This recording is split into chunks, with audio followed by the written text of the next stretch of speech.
বাবা, তুমি আমাদের সাথে যাবে তো?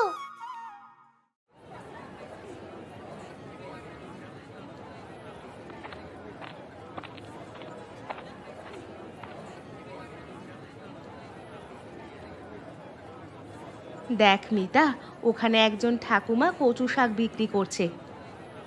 এই নে, 20 টাকা নে। ঠাকুমাকে জিজ্ঞেস করবি সব শাকের কত দাম। যদি 20 টাকা হয় তাহলে তুই সব নিয়ে নিবি।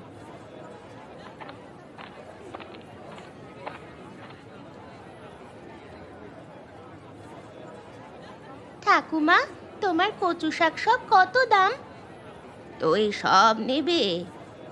হ্যাঁ, সব নেব। তুমি দাম বলো। সব নিতে হলে 20 টাকা দিতে হবে। এই নাও 20 টাকা। তুই এত শাক নিয়ে কি করবি? জানি না, মা কিনতে পাঠালো। তোর মা কোথায়? ওই তো, ওই তো আমার মা, ওই যে দাঁড়িয়ে আছে। ওইটা ওইটা তোর মা? আমার মাকে চেনো তুমি? চিনতাম না, আজকেই চিনেছি।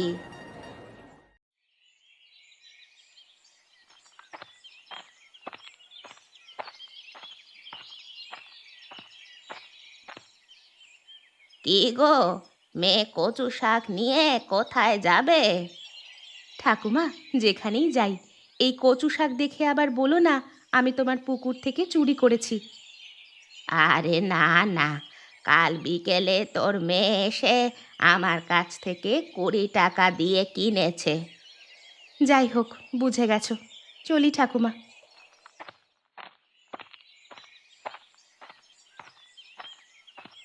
কচু শাক নিয়ে মেয়েটা কোথায় যায় আমাকে দেখতে হবে।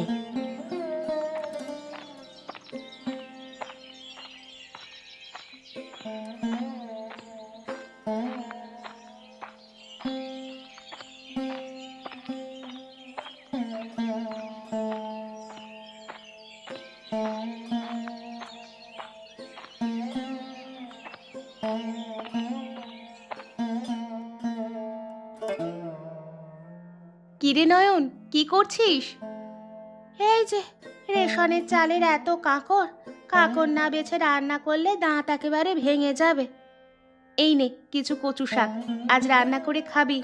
তোর বর কোথায়? সে জমিতে কাজে গেছে।